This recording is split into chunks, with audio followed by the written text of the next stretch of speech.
chat with you. So starting off, Dr. Ghosh, would you like to explain your impact and what drives the work you engage in? Yeah, when I was right around your age, about 2 decades back, I met somebody who really opened my eyes to the possibilities of life, not just a career, right? Um, we kind of, when we are in second grade, for example, we are told that third grade would be the solution for everything. And when we're in third grade, and we just kind of roll through our school years, and then we get into college, and then we, kind of try to work and get an income and save up and marry and buy a house, pay our mortgage, and then retire and die, Hmm. right? Um, and if I kind of just pause there for a second and look at the word mortgage, for example, it has the root mort in it, which means to die, like mortuary, Hmm. mortify, mortgage, right? So very often we build our careers around the question of, how will you carry yourself till you're dead?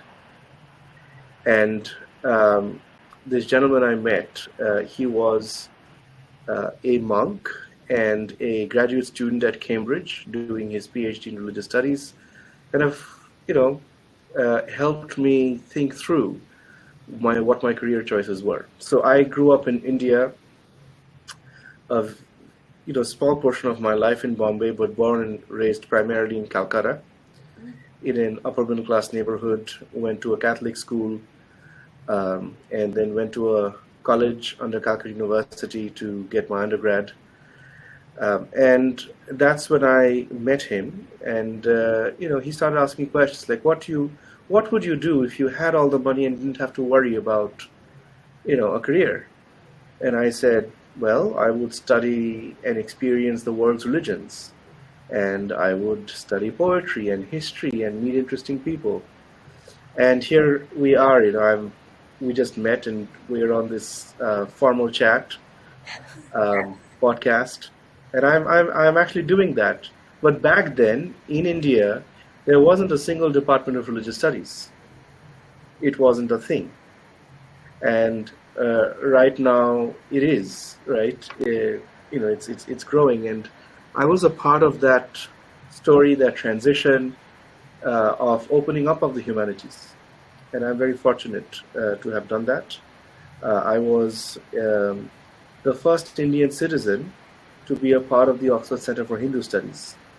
And when I was a student at Oxford University, I did my master's in theology and religious studies there, which is a very unconventional choice for people, right?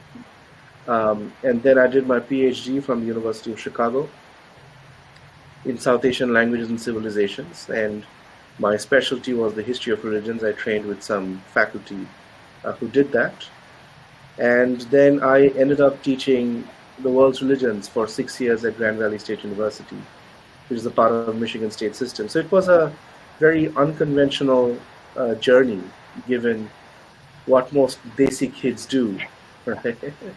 In India, you either grow up and learn that you have to be an engineer or a doctor or go into law, right? So I went off the beaten path, and I've never regretted it. I've always had a very good time.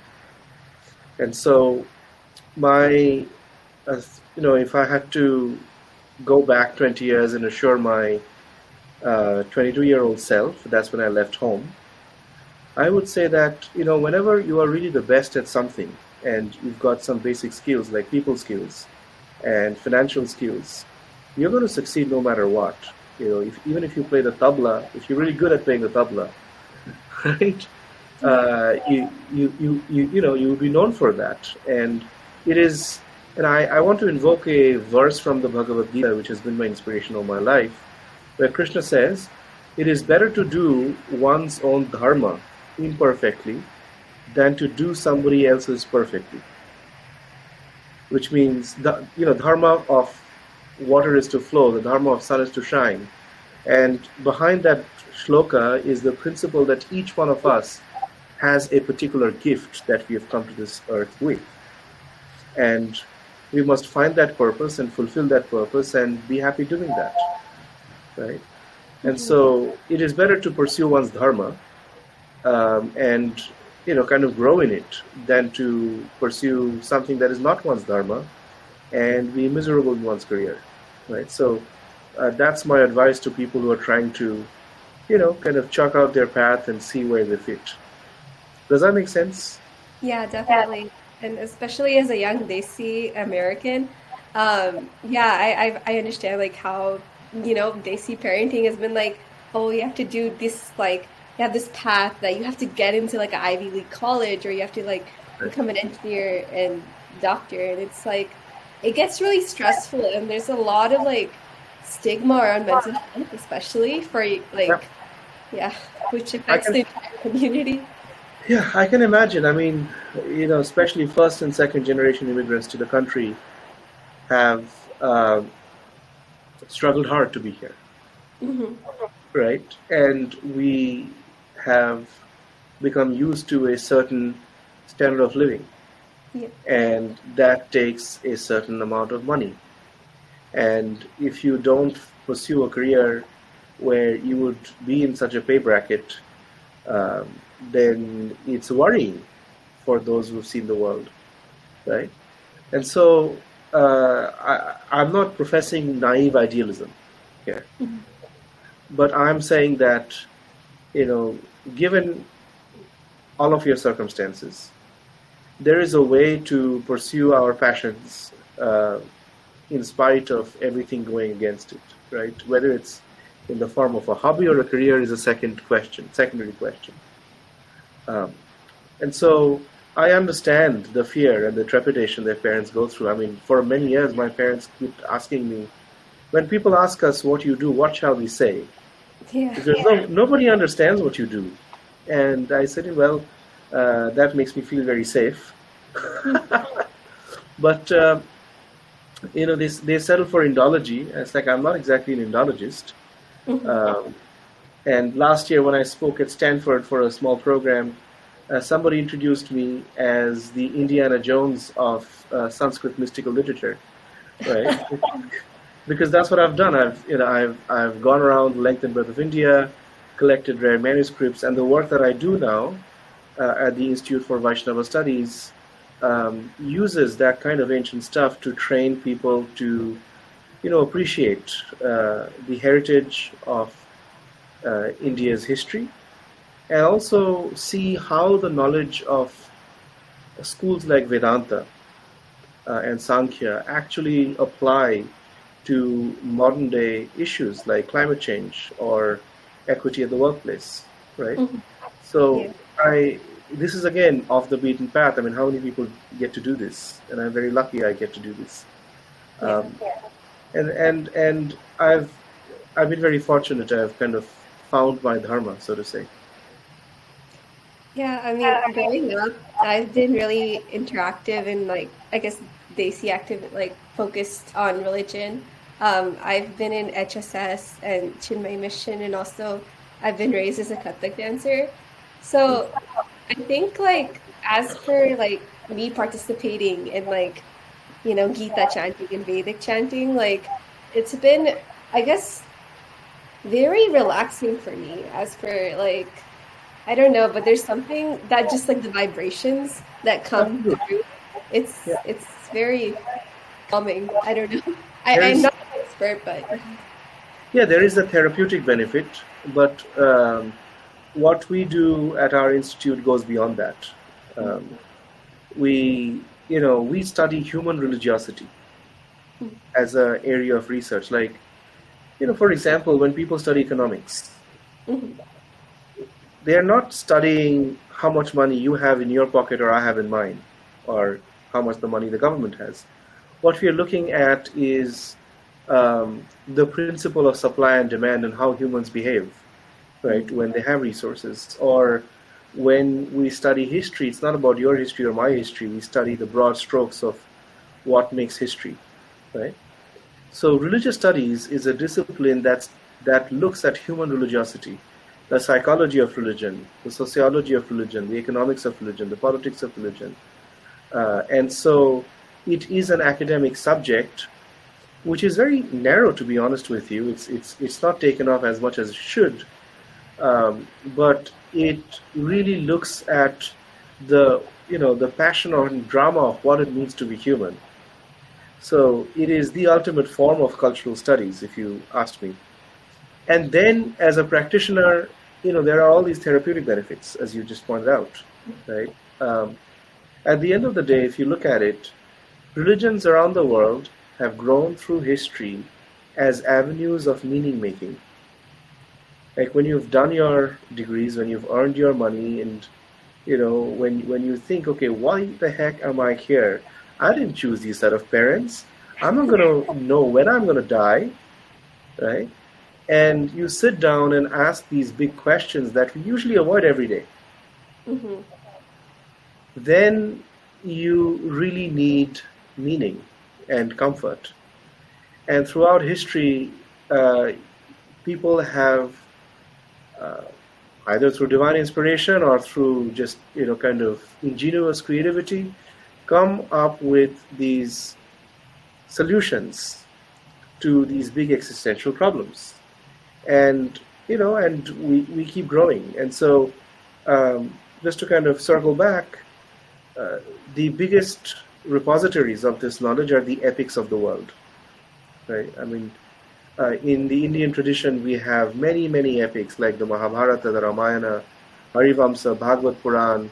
I particularly studied the Chaitanya Charitamrita at Oxford. So, all my life I've been hearing this, and speaking about and studying epics, Mm-hmm. right? And my students have often called me many things. One of them was, Abhi's the goat. I didn't know what I didn't know what goat was. I looked it up, and I've also been termed the epic professor, right? So because I teach epics, and I've seen that we create meaning and purpose in life, often in conversation with the knowledge that's most easily available in epics. They are some of our most cherished characters, and if you look at very contemporary epics like The Lord of the Rings, or in a sense Harry Potter, right? I mean, children today are growing up with those epic characters, right? And if you look at classical Western education, you have the Iliad and the Odyssey, right? People talk about Achilles' heel, or people talk about Hercules. And so we grow up with epic characters. We learn a lot from them. And so I've taught a lot of general education courses in my life, where lots of undergrads have come to me asking questions about what exactly do you think I should do in life, right? And I don't have a cookie cutter answer for anybody. But I usually say that no matter what you choose to do, whether you want to become an engineer or a lawyer, whatever you do, study the epics as a spiritual practice. A little bit every day, reflect on the stories and the characters and the wisdom that it carries, and that will make you a better doctor, a better engineer, a better policymaker, a better CEO. Because once we understand the biggest gift that our ancestors have left us, we are actually kind of fast forwarding our evolution a little bit. We skip repeating their mistakes, and that's where the knowledge of the epics come from. So I wouldn't say religion per se. Religion is a very particular thing, but I would kind of broadly put it as epics and epic poetry and how that enlightens us, right? Definitely, yeah. It's very, I guess I'm very amazed by how different religions around the world, like they all have different traditions, but especially, when you come meet with someone, like I have a bunch of Vietnamese friends who are Buddhist, or some of them are Catholic, and it's just kind of, they have a big, and I'm Hindu, so it's like very vast as per what everyone believes in. But as you mentioned, having a purpose, I think religion provides that, I guess, stable mindset. I don't know, but something like that, right? Is that Yeah, what it you're... does. It does. I look at it this way. these stories, rituals, um, the cultures that we grow up in often function as both a telescope and a microscope, metaphorically speaking. A Mm-hmm. microscope helps you kind of zoom in and look into the little cubicle of your life, right? It's the little container that Yeah. you and I have particular identities. We have, Desi, Vietnamese, this religion, this height, this age, whatever it is that constructs our identity. And a telescope, it helps us position ourselves vis-a-vis the wide universe that we live in. Now, to get through every day, we can't think about galaxies and supernovas and black holes. That's not going to let us, Yeah. feed our babies and get our cars to their, to the mechanic. But what happens is when we take a little time out every day to reflect on who we are and what our role is in the world, that's where we get existential stability. It is better to function in the world having lived an examined life and knowing where we are going and having a sense of, that groundedness and purpose than to just, kind of rush around and trying to, get as much in your pockets because of FOMO Mm-hmm. and YOLO, right? And so I think that um, the diversity in the world that we have today is nature's gift, whether it's religious diversity or ethnic diversity or diversity of thoughts. And we must partake, we must celebrate that. And in that, we have a lot to share and a lot to learn, right? And that again is the work I did for a long time, not just studying Hinduism, but religions and cultures from across the world. I've studied the rabbis, I've tried, understanding the process of Buddhist meditation. I've hung out with Jains and Muslims, went to Catholic school. So I feel that unless you understand all of the belief systems and practice systems of the world, you really don't become a global citizen. You really don't know, what exactly you're taking part in, right? And our educational systems are really great at nurturing our intellectual side, and it gives us skills. It teaches us how to make a living, but it doesn't necessarily give us clues about how to live. Mm-hmm. And this gentleman I spoke about, I consider him my mentor and guru from 2001. He was a German Jewish, New Yorker who became a Hindu monk and went on to do his PhD at Cambridge. So he's from a very different background from me. But he came and stayed in my house in Calcutta, and we had very deep conversations. And he pointed out that, on this earth, there are enough engineers and doctors and lawyers. There aren't enough people who teach meditation or how to heal or share wisdom so that people find purpose in life, right? And we need that. And, at that point, I had questions, but as I began to live that path, I realized the value of what he taught me. Mm-hmm. So I guess, back to like your institute, would you want to share any challenges that you encountered and how you navigated through them? Yeah, I mean, no, every day is a challenge, but I love a good challenge, right? At the end of the day, good challenges help us grow. Mm-hmm. And I had the option of staying back in a cushy tenure track position. I had one in Michigan. I went through, all the rigmarole and the circus of getting a permanent position. And to be honest with you, I found that boring and limiting. And I understand that there are a lot of people out there who would die to have a position like that, right? Um, I think that the biggest challenge we face as an individual is our own mind. And I have a seminar that I don't do it at the institute, but I do it at yoga studios and keynotes I give. I explain that our mind is essentially serving four functions. And those four functions can help us befriend our mind or turn our mind into our absolute worst enemy. And so our mind magnifies problems. That's the first thing our mind does.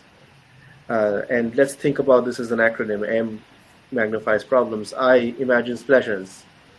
N never stops. And D distorts reality. That's what our mind does. So if somebody from your family says that, oh, they are going to be back by 7 and it's been 8 and they're not picking up their phone, you assume the worst, right? That's where your mind is magnifying problems. Or say you're anticipating results and your results haven't appeared on time, right? Immediately our mind goes into a negative spiral. And some pop literature, and there is no scientific basis to this, but some pop literature claim that the average human mind has anywhere between 60 to 100,000 thoughts every day. And I add to that, those thoughts are usually repetitive and they're negative. And so that's what our mind does. And then we pursue pleasures, that we imagine is going to give us happiness. And once we get it, you're either bored with it or we are on to the next one, right? And we keep going on in this cycle. It never stops. And to be able to continue in that cycle, we distort reality. We forget who we are, or we forget what we're doing, to be able to, kind of live by our instincts, right? And then there is the, kind of very common idea that there is the left side of the brain and the right side of the brain, and they all work differently. And so we humans aren't the most rational creatures, unless we force ourselves to be rational. So when I face challenges, no matter what it is, I kind of step back and see, okay, how much of it is in my own mind? And how much of it is actually really out there, right? And I realize that, whether it's managing people, whether it's dealing with the government, whether it's fundraising, whether it's doing our budget, and all of those bring up certain challenges from time to time. How we approach it is really up to us. And if we are grounded in some kind of, you could call it spiritual, you could call it religious, you could call it existential practice, right? Like if you've actually spent 30 minutes with yourself in the morning just breathing and not worrying about anything, it's very likely you'll be able to handle those challenges with a much calmer mind, right? So in terms of challenges, of course, they are varied. I see my role as a sort of a social entrepreneur because, Hinduism overall has 1.3 billion people. And out of that, about 68% by official standards are Vaishnava in orientation. And there isn't a single research institute or, anything out there that studies all these people and their cultures. And, and so I've taken up that job for myself, and I'm an author, and I'm an editor, and I'm a public speaker. And so, every day is exciting in its own way. And the way that I go through each day is to first sit down with my mind and try to make it my friend, right? And again, the Bhagavad Gita talks about how our mind can be our best friend or our worst enemy. If you let your mind rule, you're living with your worst enemy. If you have some management of your mind, then you're living with your best friend, right? So that's my answer to that question. What novel approaches has your work embraced to confront complex issues or adversities? The only novel approach I would say is to realize that, no matter what we do, we are dealing with people. Very often we tend to forget that. And, for young, upcoming, bright professionals like yourself, we live in an age where our CVs are filtered out by AI algorithms, right? I sometimes read through forums like Quora and Reddit to see what it is like in the job market. And I see a lot of people are struggling very hard. And, I think about the good old days when you actually wrote a CV and a cover letter and somebody actually read it.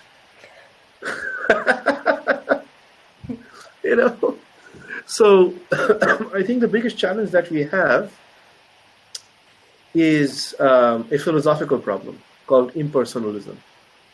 Impersonalism or depersonalizing basically reduces a human being to his or her or their production value, right? Like if Vaishali Jha isn't able to make me $50, I won't hire her for $30. Where the person Vaishali is totally lost. And I think that is the biggest tragedy of our generation, that we are letting, our own Frankensteins rule our lives. And how to get out of it? I think the way to do it, the way to address that problem is to consider the human aspect, be humane in our approach. I know, businesses have to fire people, right? It's just the way the world works.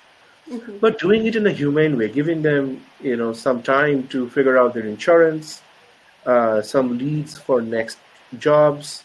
If they are struggling, to be considerate in giving them some mental health resources, and to treat them with dignity, and not a sense of entitlement just because they are your employees, are the most important things I think people in any position of power over others need to consider. And this is the one thing that I see is gradually eroding, and we treat each other like robots. Yeah. and I think if we continue on that path, we are just going to see tragedy after tragedy going forward. Everyone's going to be worked like out. It's like even the next generations is going to be like. So, what do I tell my students? What do we tell our children? That, hey, you're going to go to college. I actually, to be very honest with you, Vaishali, if I wear my heart on my sleeves, I felt very bad teaching undergraduates in a college, because as a professor, I realized that we are teaching them for careers that don't necessarily exist out there. And we're charging premium prices, of which educators get very little, to be very honest with you.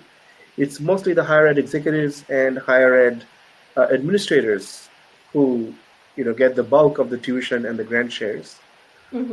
And we tell kids that, hey, if you are really good at writing, go and get a writing major, right? We don't say that, well, have that as a second major. And so I have seen the American educational system, do disservice to a lot of people. And going forward, I don't know how many people will listen to this podcast, but it's out there. I would urge young people in their, from 16 to 25 or 30 till they've figured out their careers, or even people who are older who are looking for a career change, to, look at the human side of themselves and others that they deal with. That we all struggle with our aspirations and insecurities, and we all look for validation. And a little appreciation and a little kindness goes a very long way, right? It's not all about principles, policies, and profit, right? I mean, they are very important. To be able to run an organization, you need it. And if you don't focus on those things, well, you're going to crumble and disappear. But don't sacrifice that, aspect of being human on the altar of policies and procedures and principles. Principles are important, but profits. Right? Yeah. Does that make sense? Yeah. It's like coming back to the roots, right? Being very, I guess, like knowing where you came from and like embracing, like, I guess, just empathy around people. Yeah, and to be very honest with you, there was a wave in the United States till I would say the time of the pandemic, where everybody was talking about diversity, equity, inclusion. Yeah. And they were practicing tokenism in the name of DE&I, right? And I think that there is a much more natural and organic way of embracing diversity and having equity and being inclusive. And that is to give individuals a little space to grow as people. And I think corporations like Google and Facebook are actually paying attention to that. They have to balance their organizations of thousands of people, right? And somewhere we have to bring out the best in each and every one of them to be able to, um, function and thrive. And so, uh, connecting back with our roots is important, but it's also important to let creativity have its own space, and appreciate individuals as human beings, with as a, because if you look at, say, the advertising and marketing industry, practically every marketer, every advertiser knows very well that, hey, people are actually emotional creatures. Most humans don't take rational decisions, they take emotional decisions, Yeah. right? And we all experience acts of faith when you buy that toothpaste instead of this toothpaste, or when you enroll in this school instead of that one, or something more serious like you choose this person to fall in love with rather than that one, right? Or people might argue that you don't choose to fall in love, you just fall in love. You are experiencing an act of faith. You don't know what the long-term consequence is, right? You're going by your instinct, your gut, your emotions. That's how people behave. Now, if you expect humans to be 100% rational all the time and work like machines, it's not going to work. And so I think individuals and organizations, professionals and organizations, need to be mindful about that, personhood, which is the antidote to impersonalism. Does that make sense? Hmm. Yeah. What other questions do we have for tonight? Um, the last one was, what invaluable insights or pearls of wisdom would you impart to individuals embarking on similar paths in which you did? I would say that love means sacrifice. So if you love what you do, there's going to be times where you sacrifice everything else for what you love to do. Whether it's your career, whether it's your family, whether it's your country, whatever it is. And so the path of growth is always hard, but it's also very fulfilling. And so if somebody decides that, hey, in this world there is opportunity for another painter like me, or another singer like me, or another nutritionist like me, well, you have a way to chalk it out, right? And each one of us are born with an innate gift. And to discover that gift and to live it and share it is our purpose on this planet. Hmm. Besides that, there is no meaning to life. Like, if I look at the sky and say, what's the meaning of the sky? Well, there is no meaning to the sky. It's just there. Yeah. And so it is with everything we do in life. There is no inherent meaning or purpose. Hmm. It's just life is there. And so to take a moment to go within, and and from that point, from that part, to look at the world with awe and wonder is the biggest magic that we can experience any given day. To take the time to laugh with little children. Because when little children laugh, somehow spontaneously we humans are hardwired to laugh with them, even though we may not be very happy, or Yeah. we may not even know why they're laughing, right? To experience joy in other people's joy, to pause and relish a meal, to be able to sleep in peace 8 hours a night is the biggest gift that we can have, that no career, no money, no amount of fame or accomplishment can actually gift us, Hmm. right? So I would say that being human is the most important thing we can do. And when we are human, we flourish in our careers, we flourish in our families, we flourish in every aspect of our life. Does that make sense? Definitely. Thank you, Vaishali. Yeah. Thank you for being here today. Yes. We can stop recording, and I